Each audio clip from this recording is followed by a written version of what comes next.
तथा 85 आमर मुख्य अतिथि गौड़ सार, मुख्य वक्ता पाढ़ी सार, ए अनुष्ठान प्रधान गुरुजी तथा गुरुमा एवं उपस्थित थिबा समस्त जेजे बापा जेजेमा कार्यक्रम रखाई जेजेमा जेजे बापा सम्मिलनी। ए सम्मिलनी प्रकृत अति आवश्यक जिनस।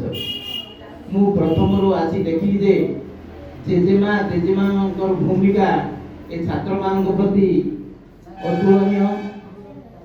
समस्त छात्र छात्री तांकर जेजेमा जेजे बापा मानकु से माने हाथ धरी आनुଥିଲେ।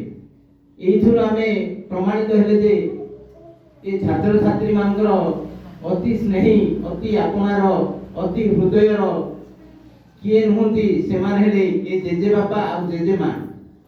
आजिकाली युवक युवती माने से मानकु जन्म देई दोचंती, तत्परे तांकर कर्ममय जीवन रे से माने निजर मूल्यवान समय को अतिबाहित करछंती। हेले ए छात्र छात्री मानकर लालन पालन से मानकर शिक्षा देउछि किए? से माने हेले उपस्थित सम्मुख देखिबा समस्त जेजे बापा आ ए जेजे मां। तेणु ए माने आम पाई कोटि कोटि नमस्कार।